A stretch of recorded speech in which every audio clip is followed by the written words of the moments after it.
નમસ્કાર દોસ્તો, જય જોહાર, જય આદિવાસી. ધારાસભ્ય શ્રી ચેતર વસાવાના જન સમર્થનમાં દિલ્હીના સીએમ અરવિંદ કેજરીવાલ સાહેબ શું બોલ્યા? વિડીયો છેલ્લા સુધી જોજો. ચેનલ પર પહેલી વાર હોય તો લાઈક, કોમેન્ટ, શેર અને સબસ્ક્રાઈબ કરવાનું ભૂલતા નહીં. જય જોહાર, જય આદિવાસી. इतनी धूप में आप इतनी देर से बैठे हुए हैं, हमारी बातचीत सुनने के लिए आप सब लोगों का दिल से मैं आभार व्यक्त करता हूं। दोस्तों, मैं दिल्ली से आया हूं। मेरे साथ पंजाब के मुख्यमंत्री भगवंत मान साहब आए हैं। हम अपना सारा कामकाज छोड़ के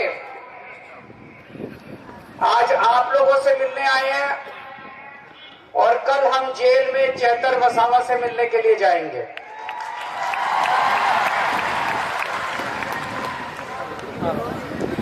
इन्होंने चेतर वसावा को गिरफ्तार कर लिया, आपके बेटे को गिरफ्तार कर लिया, आदिवासी समाज के नेता को गिरफ्तार कर लिया।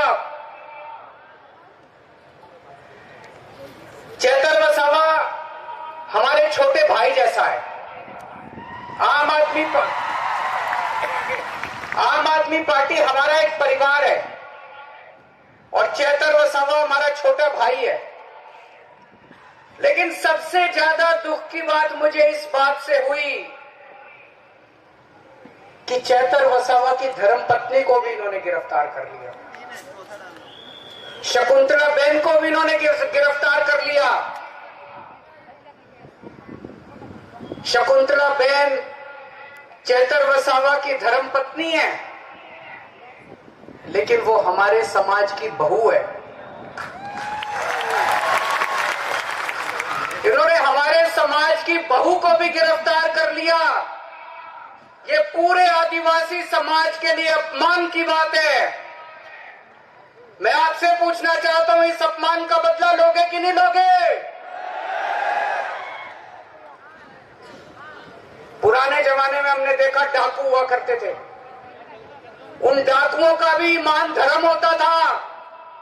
किसी गांव में डाका मारने जाते थे, उस गांव की बहू बेटियों को नहीं छेड़ते थे। ये बीजेपी वाले तो डाकुओं से भी बदतर हैं। इन्होंने हमारी बहू को भी गिरफ्तार कर लिया। इन्होंने पूरे आदिवासी समाज का अपमान किया है। चुप तो नहीं बैठोगे? बदला लेना है। चेतर वसावा आदिवासी समाज का एक उभरता हुआ युवा नेता है। बीजेपी उसको कुचलना चाहती है। बीजेपी पूरे आदिवासी समाज को संदेश देना चाहती है कि अगर किसी युवा ने आंख उठा के देखी, अगर किसी युवा ने दोबारा उठा के देखा, तो उसको भी हम कुचल देंगे। इस बारे में चुप नहीं बैठना। अगर हम चुप बैठ गए तो बीजेपी के हौसले बुलंद हो जाएंगे। बीजेपी को डर लगता है कि अगर चेतर वसावा आगे बढ़ गया तो ये आदिवासियों के हक की बात करने लगेगा, आदिवासियों को हक दिलाना चालू करेगा। ये जितनी बातें अभी वर्षा बहन ने पढ़ के सुनाई, जो उन्होंने चिट्ठी में लिखी है चेतर वसावा ने, जितनी बातें लिखी है, स्कूल की बात लिखी है, अस्पताल की बात लिखी है, जल जंगल जमीन की बात लिखी है, रोजगार की बात लिखी है, जमीन हड़पने की बात लिखी है, फॉरेस्ट डिपार्टमेंट की बात लिखी है। 30 साल से बीजेपी का राज है। बीजेपी ने अभी तक क्यों नहीं किया? अगर बीजेपी कर देती तो आदिवासी समाज को चेतर वसावा की जरूरत नहीं थी। बीजेपी ने नहीं किया, इसीलिए चेतर वसावा को इनके लिए आवाज उठानी पड़ी। दोस्तों, बीजेपी आदिवासी समाज के खिलाफ है। बीजेपी आदिवासी समाज से नफरत करती है। बीजेपी आदिवासी समाज से शुरू से उनके खिलाफ है। मैं आपसे पूछना चाहता हूं, 30 साल से बीजेपी का राज है गुजरात में। आज यहां इतने आदिवासी गांवों से लोग आए हुए हैं, हजारों लाखों लोग आए हुए हैं। 30 साल में बीजेपी ने आपके गांव में कुछ किया? कोई सड़क बनवाई, स्कूल बनवाया, कोई अस्पताल बनवाया, किसी को नौकरी दी? कुछ नहीं किया बीजेपी ने 30 साल के अंदर, कुछ नहीं किया। और 30 साल वोट दे दो बीजेपी को, कुछ नहीं करने वाली, बेड़ा गर्क कर देगी आदिवासी समाज का ये बीजेपी। चेतन वसावा का क्या कसूर है? क्यों उसको जेल में डाला इन्होंने? क्योंकि चेतन वसावा गरीबों और मजदूर आदिवासी लोगों को उनका हक दिला रहा था। जब फॉरेस्ट डिपार्टमेंट वाले आपकी जमीनें हड़पने के लिए आते हैं तो चेतन वसावा बीच में खड़ा होकर आपकी रक्षा करता है, आपकी जमीन की रक्षा करता है। जब फॉरेस्ट डिपार्टमेंट वाले आपके ऊपर फर्जी एफआईआर करते हैं तब चेतन वसावा पुलिस वालों से आपके लिए लड़ता है। जब आपके स्कूल नहीं बनते, मुझे बताया गया कई स्कूल ऐसे हैं जिसमें एक भी टीचर नहीं है, कई स्कूल ऐसे हैं जिसमें एक टीचर है। चेतन वसावा अपने लिए लड़ाई नहीं लड़ रहा, चेतन वसावा आपके बच्चों की लड़ाई लड़ रहा है दोस्त। अभी उन्होंने चिट्ठी में लिखा कितने सरकारी अस्पताल है, मुझे पता चला यहाँ के सिविल अस्पताल को प्राइवेट कर रहे हैं, किसी बड़े साहूकार को अस्पताल दे रहे हैं। अगर हमारे गरीब, हमारे घर में कोई बीमार हो जाएगा, हम कहां जाएंगे? वो अमीर आदमी, प्राइवेट आदमी तो पैसे लेगा, बड़े बड़े पैसे लेगा। दिल्ली के अंदर हमने सारे सरकारी अस्पताल शानदार बना दिए। दिल्ली के अंदर अब गरीब हो चाहे अमीर हो, सबका इलाज मुफ्त कर दिया। यही गुजरात में होना चाहिए कि नहीं होना चाहिए? इसी के लिए तो लड़ रहा है चेतन वसावा। आदिवासी समाज के लिए इतना हजारों लाखों करोड़ का पैसा आता है, केंद्र सरकार से आता है, गुजरात सरकार से आता है। कहां जाता है सारा पैसा? एक भी पैसा अपने गांव में नहीं आता, एक भी पैसा हमारे ऊपर खर्च नहीं होता। सारा पैसा चोरी कर लेते हैं ये लोग, सारा पैसा चोरी कर लेते हैं ये लोग। इसी के खिलाफ चेतन वसावा लड़ाई लड़ रहा है, इसी के खिलाफ चेतन वसावा आवाज उठा रहा है। इसलिए उन्होंने उसको पकड़ के जेल में डाल दिया कि अगर ये ज्यादा बोलेगा तो हमारी लूट, हमारा डाका बंद हो जाएगा दोस्त। इसलिए उन्होंने उसको जेल में डाला। ये कसूर है चेतन वसावा अपने लिए लड़ रहा, चेतन वसावा अपने लिए नौकरी नहीं मांग रहा, चेतन वसावा अपने बच्चों के लिए नौकरी नहीं मांग रहा, चेतन वसावा आदिवासी समाज के एक आदमी के लिए लड़ रहा है दोस्त। आज पूरे गुजरात में अगर बीजेपी एक आदमी से डरती है तो उसका नाम है चेतन वसावा।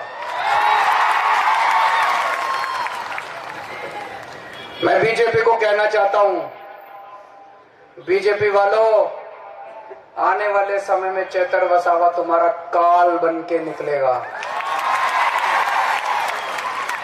तुम्हारा सत्यानाश करेगा बीजेपी का चेतन वसावा जिस दिन बाहर आएगा। या तो उसको छोड़ दो, नहीं तो आज से गुजरात के अंदर बीजेपी की उल्टी गिनती शुरू हो गई है।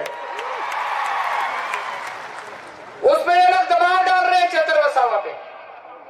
मुझे संदेश आया था चेतन वसावा का, उस पे दबाव डाल रहे हैं बीजेपी में शामिल हो जाओ, तुमको मंत्री बना देंगे, बीजेपी में शामिल हो जाओ, तुमको करोड़ों रुपया देंगे, आम आदमी पार्टी छोड़ दो। दोस्तों, आज अगर चेतन वसावा बीजेपी में शामिल हो जाए, उसको कम से कम 100 करोड़ रुपया मिलेगा, उसको मंत्री पद मिलेगा। लेकिन चेतन वसावा ने कहा, मैं मर जाऊंगा, मैं अपने समाज के साथ धोखा नहीं करूंगा। उसने आपको नहीं छोड़ा, आपके परिवार को नहीं छोड़ा, आपके समाज को नहीं छोड़ा। चेतन वसावा ने कहा, मुझे चाहे 10 साल 15 साल जेल में रखो, अपने समाज के साथ धोखा नहीं करना, अपने समाज के साथ धोखा नहीं करना। वो चाहता तो ऐशो आराम कर सकता था, करोड़ों रुपए की कोठी खरीद सकता था, गाड़ियां खरीद सकता था, पैसे ले सकता था मंत्री में, लेकिन उसने ऐसा नहीं किया। वो आपके लिए खड़ा, आपके लिए लड़ रहा है, अपने लिए नहीं लड़ रहा। चेतन वसावा, चेतन वसावा शेर है। और बीजेपी वालों, शेर को ज्यादा दिन पिंजरे में नहीं रखा जा सकता। जिस दिन शेर बाहर निकलेगा उस दिन तुम्हारी खैर नहीं है। कल मैं और भगवंत मान साहब, और अगर जेल वालों ने परमिट किया तो गोपाल इटालिया साहब और यशोदान गढ़वी भी, हम उनसे जेल में मिलने के लिए जाएंगे। मैं आपसे पूछना चाहता हूं, क्या मैं उनको, चेतर वसावा को जाके कह दूं कि सारा गुजरात उनके साथ खड़ा है? जरा दोनों हाथ खड़े करके बताओ, क्या सारा गुजरात चेतर वसावा के साथ खड़ा है? सारा गुजरात चेतर वसावा के साथ खड़ा है? मैं कल जाके बोल दूं चेतर वसावा को, आपका संदेश लेके कल मैं जाऊंगा। ये लड़ाई चेतर वसावा की लड़ाई नहीं है, ये आपकी इज्जत की लड़ाई है, आपके मान स्वाभिमान की लड़ाई है, पूरे आदिवासी समाज के मान सम्मान की लड़ाई है।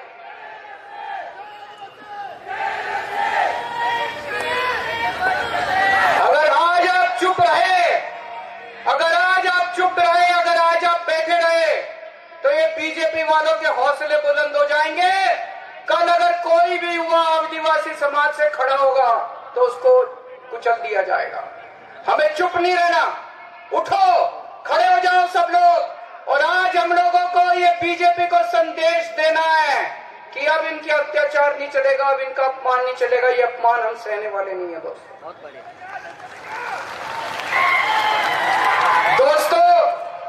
आज मैं ऐलान करना चाहता हूं, आम आदमी पार्टी की तरफ से आने वाले लोकसभा चुनाव में भरूच सीट से चेतर वसावा लोकसभा का चुनाव लड़ेंगे।